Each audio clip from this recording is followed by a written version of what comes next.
tahun 60-an itu kakek saya mulai menyuruh anak-anaknya untuk sekolah umum. Untuk sekolah umum. Jadi ayah saya itu setelah dari madrasah Krapyak itu disuruh daftar IAIN Jogja waktu itu. Walaupun cuma 1 tahun kuliah. Jadi kalau saya di sini nggak lulus itu sebetulnya ya wajar aja. Gitu. Ya, wa ma yusyabih abahu famadolam itu enggak apa-apa gitu.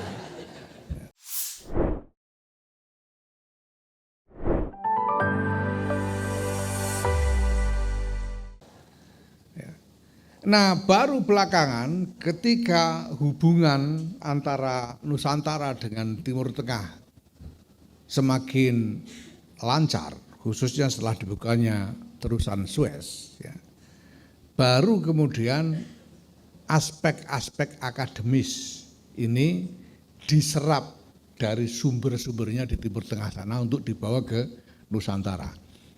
Ini kira-kira ditandai oleh generasi dari Kiai Nawawi Banten.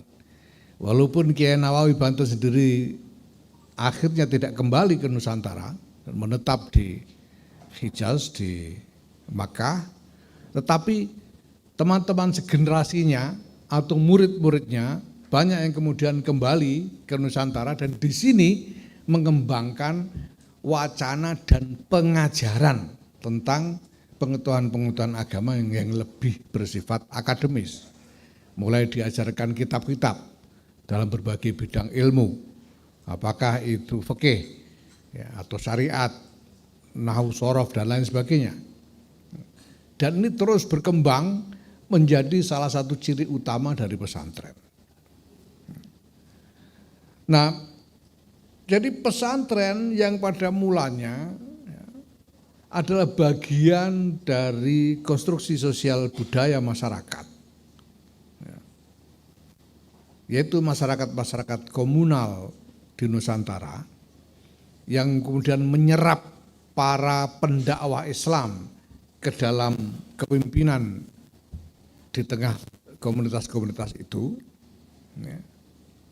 Ini lalu tumbuh menjadi lingkaran-lingkaran studi akademik tentang agama, tetapi tetap dengan ciri-ciri spiritual yang sangat kuat. Maka selain riwayat-riwayat tentang keunggulan kapasitas keilmuan dari para kiai pada masa-masa abad ke-19 dan awal abad ke-20 itu, ya, pengetahuannya tentang khazanah fikih, tentang khazanah ilmu-ilmu alat yang sangat luas, juga kemampuan-kemampuan spiritualnya. Ya, banyak kita dengar riwayat legendaris ya, tentang kiai-kiai dengan kesaktian-kesaktian yang luar biasa. Yang sebetulnya ini juga masih turun-temurun. Saya secara pribadi masih melihat fenomena ini sampai sekurang-kurangnya pada generasi ayah saya. Nah, tetapi satu hal yang saya kira perlu kita tandai di sini adalah bahwa pada masa-masa itu tidak ada atau tidak cukup berkembang aspirasi untuk melanggengkan lembaga, untuk memapankan lembaga. Jadi pesantren-pesantren pada masa itu timbul, tenggelam, tumbuh, runtuh, hilang secara tidak beraturan. Diserahkan pada kemampuan masing-masing. Kadang-kadang tumbuh di satu tempat, tapi kemudian potensinya dipindah ke tempat lain dan tempat yang lama hilang. Itu biasa waktu itu. Sebagai ilustrasi misalnya Kiai Hasyim Asy'ari itu sendiri yang mendirikan pesantren di Cukir, Tebuireng, itu sebetulnya adalah putra dari seorang kiai dari tempat lain, dari daerah lain di Jombang itu namanya Keras. Kiai Asy'ari itu dari Keras. Kiai Asy'ari itu putra dari Kiai Abdul Wahid yang punya pesantren di Solo Tigo sana. Saya lupa desanya apa. Jadi tidak ada aspirasi untuk melanggengkan lembaga. Tidak ada dulu kiai kayak Kiai Zu'em yang ingin melestarikan pesantrennya bapaknya gitu, tidak ada. Atau kiai yang ingin anaknya nanti jadi penerus, itu tidak ada. Dulu itu begitu. Dan ini menjadi nilai yang waktu itu dianggap fundamental. Karena ini merupakan semacam penanda keikhlasan dari kiainya. Dia mengajar, mengasuh santri dengan ikhlas, tidak punya, pokoknya kepengen ridho saja. Ini nanti pesantrennya masih terus apa enggak ya sudah Allah. Ya. Di kajian itu ada Kiai Abdullah bin Abdus Salam. Kiai Abdullah bin Abdus Salam dengan Mbah Dullah Salam itu pamannya Kiai Sahal Mahfud. Beliau itu sampai tidak mau membangun pesantren. Tidak mau membuatkan kamar untuk santri. Ketika ada orang datang membawa anaknya untuk dititipkan, beliau bilang ya kalau mau ngaji ya sini saya ajar tapi aku nggak mau bikin pondok.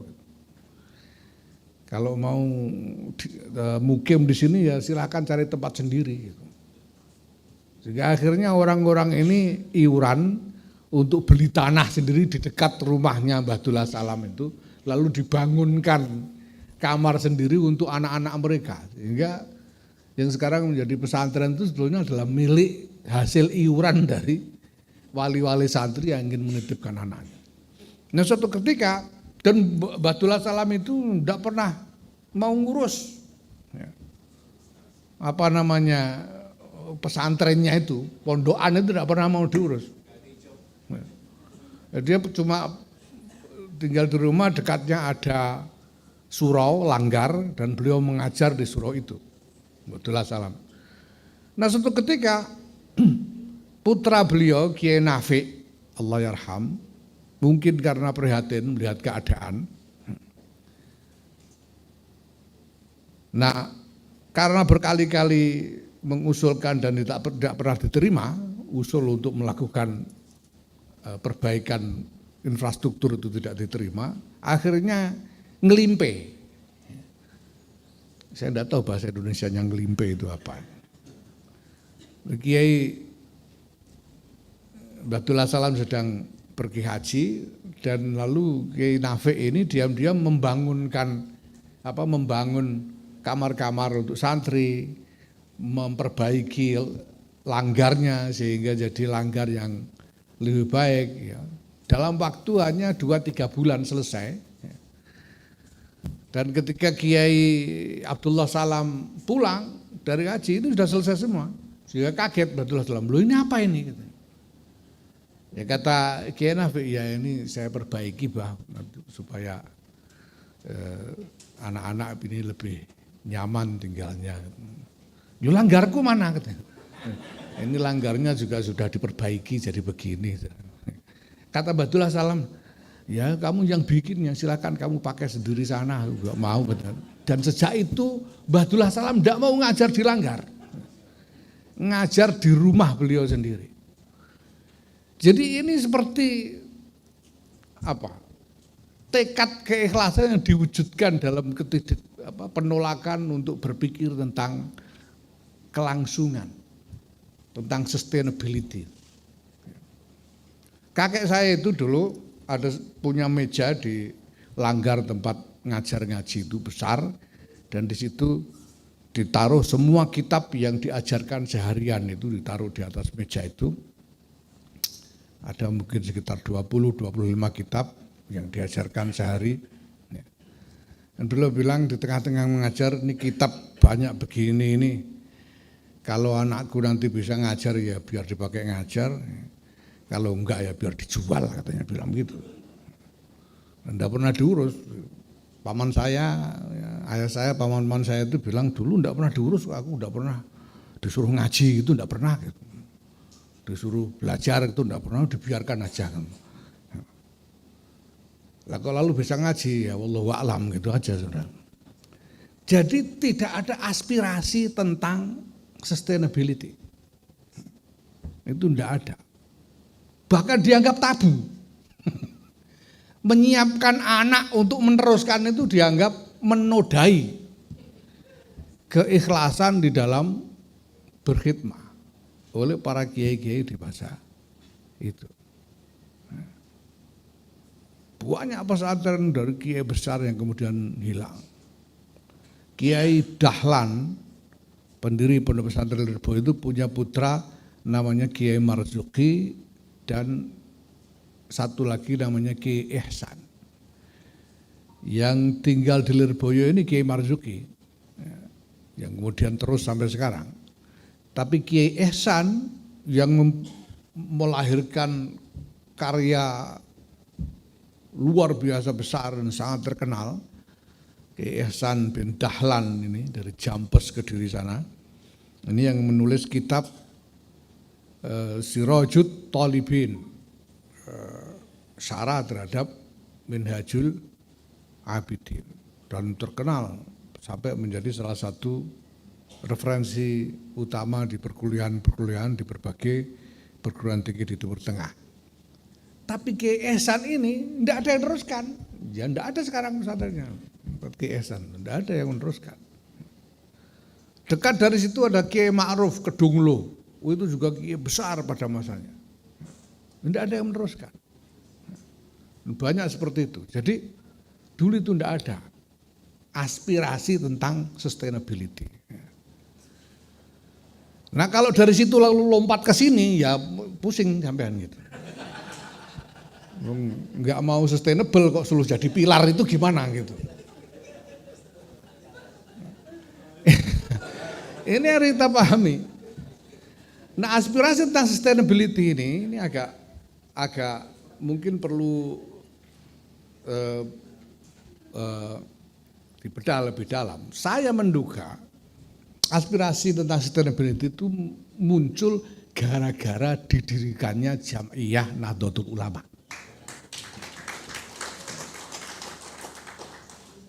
Karena persis dengan Jam'iyah itulah gagasan tentang sustainability itu diperkenalkan. Bahwa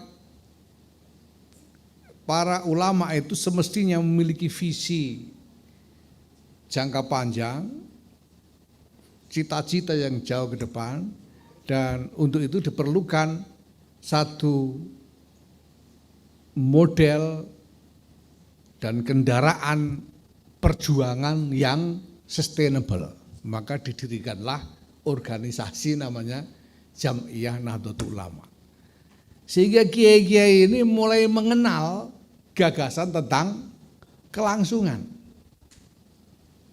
Karena tiba-tiba ketika kiai-kiai ini misalnya ya menjadi pemimpin Nahdlatul Ulama di daerahnya, ya, dia harus berpikir kalau aku mati nanti siapa yang ngurus NU ini gitu.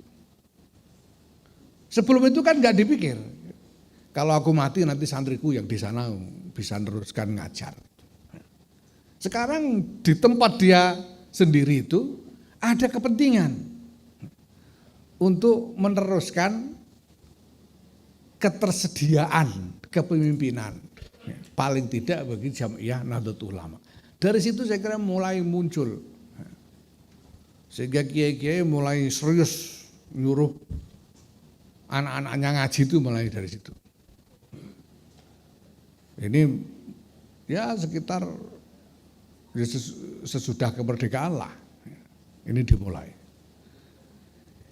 Dan ketika zaman berkembang, lalu ada tantangan-tantangan yang lebih besar, muncul juga kepentingan untuk memberikan nilai lebih bagi generasi-generasi penerusnya. Tahun 60-an itu kakek saya mulai menyuruh anak-anaknya untuk sekolah umum. Untuk sekolah umum. Jadi ayah saya itu setelah dari madrasah Krapyak itu disuruh daftar IAIN Jogja waktu itu. Walaupun cuma 1 tahun kuliah. Jadi kalau saya di sini nggak lulus itu sebetulnya ya wajar aja. Gitu. Ya, wa ma yusyabih abahu famadolam itu tidak apa-apa gitu. Jadi kenapa kok tidak sampai lulus? Kepentingannya sederhana supaya bisa bahasa Indonesia, cuma itu. Karena waktu itu kakek saya udah berpikir bahwa wah ini nanti yang laku bahasa Indonesia ini orang. Sekarang kenyataannya memang lebih banyak anak saya udah tidak bisa bahasa Jawa sekarang. Sehingga harus bisa berkomunikasi dengan bahasa Indonesia.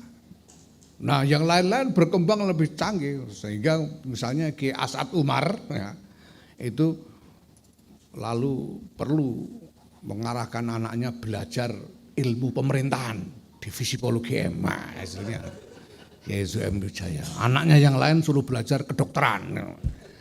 Ya, untuk melengkapi kapasitas, saya menduga ini sebetulnya aspirasinya adalah untuk melengkapi kapasitas kelembagaan dari pesantren yang diwariskan itu sendiri. Karena pesantren itu sendiri juga sudah berkembang menjadi lebih besar dan lebih kompleks.